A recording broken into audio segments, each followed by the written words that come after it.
The triple suns of Turthos 7 burned mercilessly overhead, turning the abandoned mining sector into a furnace of rusted metal and crumbling stone. Damon Cross pulled his goggles down against the dust storm, swirling through the skeletal remains of what had once been a thriving Valerian settlement. His leather jacket, worn from years of traveling between worlds, offered little protection against the abrasive wind. "Should have stayed on the ship," he muttered, checking his scanner for salvageable tech. The readings were weak, mostly worthless scrap, but something kept pulling him deeper into the ruins. Maybe it was instinct. Or maybe it was the same restless curiosity that had driven him to become a trader instead of settling into the comfortable life his family had wanted for him. Back on Earth, that's when he heard it, a soft, broken sound that might have been the wind, but wasn't. Damon's hand went instinctively to the plasma blade at his hip as he moved toward the source. What he found made him freeze mid-step. Huddled against a collapsed wall, barely sheltered from the scorching heat, was a young woman unlike any he'd seen before. Her skin was a luminous silver blue, though dulled by layers of dust and what appeared to be dried blood. Long, dark hair fell in matted waves around her delicate shoulders. She wore tattered clothing that had once been fine, the kind of fabric wealthy Valerians favored, now reduced to rags. But what caught Damon's attention most was the crude wheelchair she sat in, clearly cobbled together from scrap metal, and the way her eyes, large and the color of deep amethyst, fixed on him with a mixture of terror and desperate hope. "Easy," Damon said, raising his hands slowly and stepping into the shade beside her. "I'm not going to hurt you." She didn't respond, just watched him with those haunting eyes. Her breathing shallow and rapid. Damon crouched down to her level, keeping his movements slow and deliberate. Up close, he could see the bruises modeling her silver blue skin, the cuts on her arms that had healed poorly, the way her body trembled despite the heat. She was starving. "My name's Damon," he said gently, pulling a water canister from his pack. "You look like you could use this." Her eyes flickered to the water, and for a moment, pride seemed to war with need on her face. "Need one." She reached out with a shaking hand, and he helped guide the canister to her lips. She drank greedily, water spilling down her chin. "Slowly," he cautioned. "Don't want you getting sick." When she finally lowered the canister, she spoke, her voice raspy and accented but understandable. "Why help?" "Because you need it," Damon replied simply. "What happened to you? Where's your family?" Something flickered across her face, pain deeper than any physical wound. "Gone, left me, burden." She gestured to her legs with bitter resignation. "Accident in the deep mines. Spine crushed. Cannot walk. Cannot work. So discarded." Damon felt anger rise hot in his chest. He'd heard stories about Valerian culture, about their harsh pragmatism when it came to survival in the outer colonies, but hearing it confirmed so casually made his blood boil. "They just left you here to die?" She nodded once, her expression hollow. 2 cycles of the suns ago. Maybe 3. Time. Difficult to track. "That's murder," Damon growled. "That's just slow murder with extra steps." "That is survival," she corrected, though there was no conviction in her words. "Resources are scarce. The weak are released to the void so the strong may continue. That's barbaric." Damon stood abruptly, pacing the small shelter. "I don't care what the cultural justification is. Nobody deserves this." She watched him with curiosity now, the fear fading slightly. "You are. Human, yes? From Earth sector?" "Born and raised," he confirmed, turning back to her. "Though I've been roaming the trade routes for the last decade." "What's your name?" "Myra," she answered. "Myra of the 7th House of Velar." She laughed bitterly. "Though I suppose the house no longer claims me." Damon made a decision in that moment. One that his business partner Jenna would probably call reckless, and his mother would definitely call typical. He'd never been good at walking away from people who needed help, even when it was the smart thing to do. "Well, Mira of the seventh house," he said, moving behind her makeshift wheelchair. "How do you feel about leaving this place?" She twisted to look at him, shock written across her delicate features. "Leave? To where?" "My ship, for starters. Then we'll figure out the rest." He began pushing her chair carefully through the rubble. "I've got medical supplies, food, actual beds. It's not fancy, but it's better than dying in the dust." "You would take me?" Disbelief colored her words. "A stranger? A crippled Valerian who can offer nothing in return?" Damon navigated them around a fallen beam, his jaw set with determination. "I'm not asking for anything in return. Consider it basic decency, something your people seem to have forgotten." They moved through the ruins in silence for several minutes, Damon carefully choosing the smoothest path, while Mira seemed to process this unexpected turn of events. The wind had died down slightly, and in the relative quiet, he could hear her soft breathing, the creak of the wheelchair's inadequate wheels. "My family," she said suddenly, her voice small. "They did not. They believed they had no choice. The colony is failing. Food supplies dwindle. Every mouth is a calculation. There's always a choice," Damon replied firmly.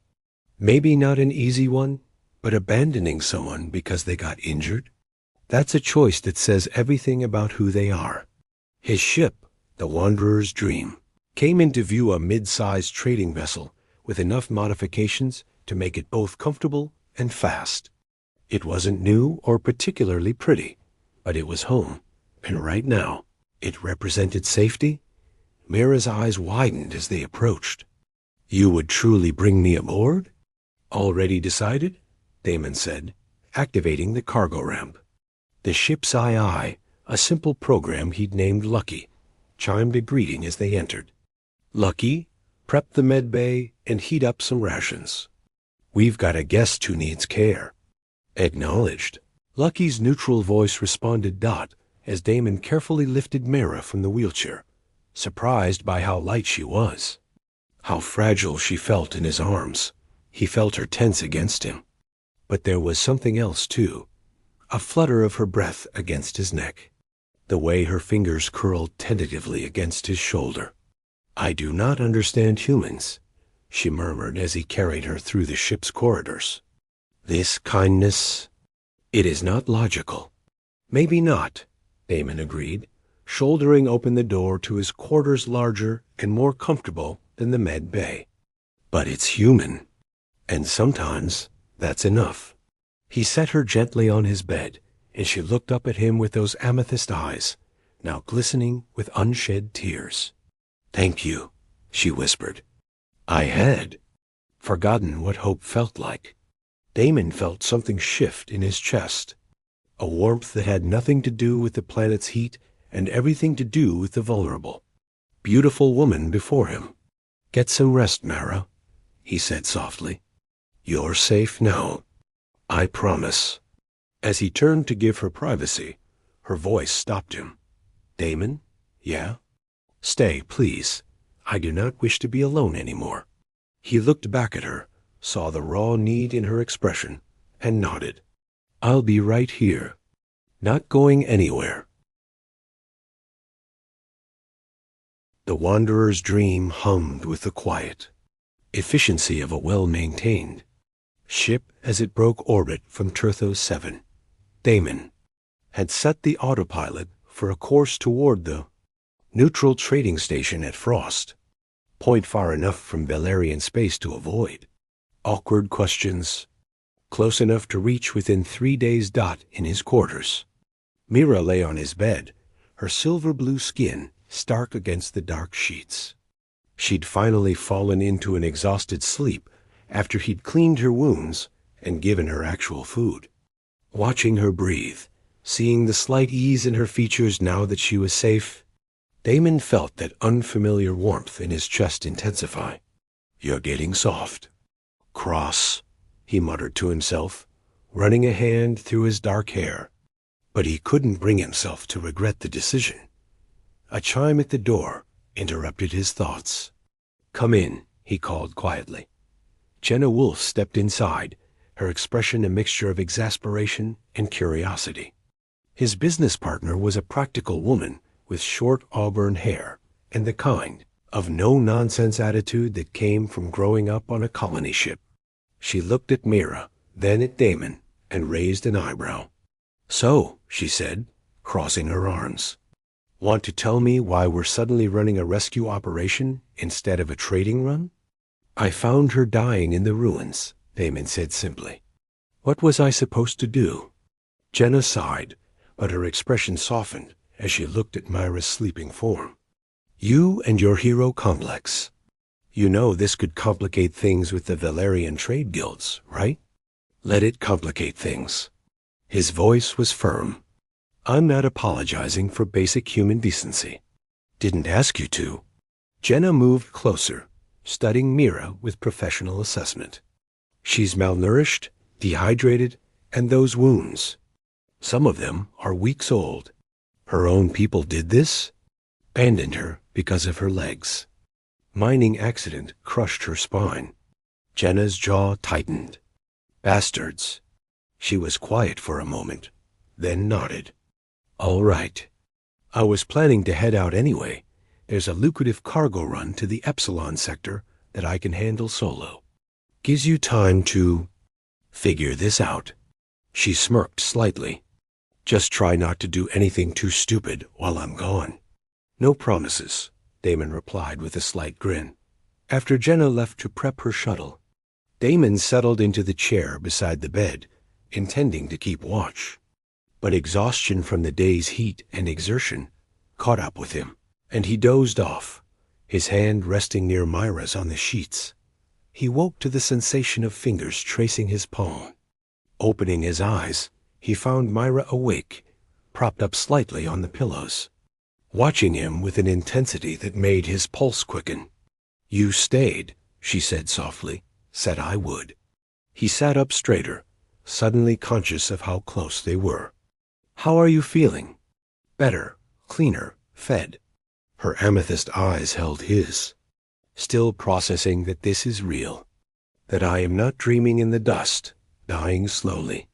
"It's real," Damon assured her. "And you're not dying. Not on my watch." Myra's fingers continued their exploration of his hand, tracing the calluses on his palm, the scars on his knuckles. "Your hands are strong, capable, yet gentle when you carried me." The way she said it, with that slight accent and underlying wonder, sent heat through Damon's veins. "I didn't want to hurt you." "You could not," she said, her voice dropping to something almost intimate. "From the moment I saw you in the ruins, I felt safe, protected. These are not feelings I have known in a very long time." Damon swallowed hard. "Myra, you've been through trauma. It's natural to form attachments to people who help you. You don't have to." "Do not," she interrupted, surprising strength in her voice. "Do not diminish what I feel by calling it trauma response. I know my own mind, Damon Cross." Her hand moved from his palm to his wrist and up his forearm, tracing the contours of muscle beneath his sleeve. The touch was exploratory, curious, and undeniably sensual. "In Valerian culture," she continued, her eyes never leaving his, "we are taught to be direct about desire, to speak truth without human ... What is your word?" "Shame?" She paused. "I find you attractive. Your strength, yes, but more than that. The kindness in your eyes. The way you looked at me not with pity, but with anger at what was done to me. As if I still mattered." "You do matter," Damon said, his voice rough. "Of course you matter. Then why do you hold yourself distant?" Challenge flickered in her gaze. "I feel the way you look at me when you think I do not notice. The care in your touch when you tend my wounds. Do humans not also feel desire?" We do, he admitted, his heart hammering. But you're vulnerable right now. I don't want to take advantage. Advantage? Myra laughed, a sound like chimes. You saved my life. Fed me. Protected me. If anything, I wish to give you something in return. Her hand moved to cup his cheek, her silver blue skin cool against his warmth. Let me thank you the way my people know how. Through connection. Through touch. Damon's breath caught as she leaned closer, her lips just inches from his. Myra ... Tell me you do not want this, she whispered. Tell me you do not wish to know what it feels like to be close to me. And I will stop. He couldn't. Because every word she'd said was true. He'd been drawn to her from that first moment. Not just out of compassion, but something deeper, more primal. The graceful line of her neck, the luminous quality of her skin, the fierce intelligence in her eyes, despite everything she'd endured. I want this, he confessed, his hand coming up to tangle in her dark hair. I want you. But your legs are broken, yes. But the rest of me ... She smiled, a genuine smile that transformed her face. The rest of me works perfectly well. When their lips met, Damon discovered that kissing a Valerian was unlike anything he'd experienced. Her mouth was cool, but where their lips touched, a pleasant tingling sensation spread, not electric exactly, but close. It was intoxicating. Myra made a soft sound of pleasure, her arms wrapping around his neck as she pulled him closer. The kiss deepened, became more urgent, and Damon found himself on the bed beside her, careful not to put weight on her legs as he explored this new territory. Your skin, he murmured against her throat. It's amazing. Yours is warm, she breathed, her hands sliding under his shirt, tracing the muscles of his back. Like holding sunlight. He helped her remove her tattered clothing, revealing the full expanse of her silver blue skin. There were more bruises than he'd realized, more scars, but she was undeniably beautiful. When she reached for his clothes, her movements eager despite her weakened state, he helped her, letting her explore his body with the same curiosity he felt. So different, she whispered, her fingers trailing down his chest. But so right. They came together slowly, carefully, Damon constantly checking that he wasn't hurting her. But Myra was insistent, pulling him closer, her breath coming in sharp gasps as they moved together. The tingling sensation where their skin touched intensified, becoming almost overwhelming in its pleasure. God, it was more than physical. It felt like something fundamental was shifting between them, some barrier dissolving. When they finally reached that peak together, Myra cried out in her native language, and Damon felt as if every nerve in his body was alight. Afterward, they lay tangled together, both breathing hard. Myra's head rested on his chest, her hair spilling across his skin like dark water. That was ... Damon began, unable to find adequate words. Profound, Myra finished. Among my people, such joining creates bonds. Physical, yes, but also deeper. Neural pathways that begin to align. Biochemistry that shifts to accommodate the partner. He propped himself up to look at her. You mean we're bonding permanently? She met his gaze steadily. Not permanently for once, no. But if we continue... She trailed off, vulnerable uncertainty crossing her features. If this was merely charity, merely kindness extended to someone broken, tell me now. I will not bind you to me through biology without your consent. Damon cupped her face gently, his thumb tracing her cheekbone. This isn't charity, Myra. I don't know what it is yet. It's too soon, too fast. But I want to find out. If you're willing to take a chance on a wandering human trader. Her smile was radiant. I think I already took that chance the moment I accepted your water in the ruins. They stayed like that for a long time, talking quietly. Myra told him about her life before the accident, her studies in xenobiology, Her dreams of exploring other worlds, her strained relationship with her family, who'd always valued practicality over passion. Damon shared stories of growing up on Earth, the restlessness that drove him to the stars, the loneliness of a life lived between worlds. As the ship's night cycle settled in, Mira's eyes began to droop. "Will you stay again?" she asked, her voice drowsy. "Always," he promised, pulling the sheets over them both. "Damon?" She murmured as sleep claimed her. "Yeah? Thank you for seeing me. Not the broken thing my family saw, but me." He pressed a kiss to her forehead, his heart full of emotions he couldn't quite name yet. "That's all I've ever seen, Mira. Just you." As she slept in his arms, her silver-blue skin luminous in the dim light, Damon stared at the ceiling and wondered what he'd gotten himself into.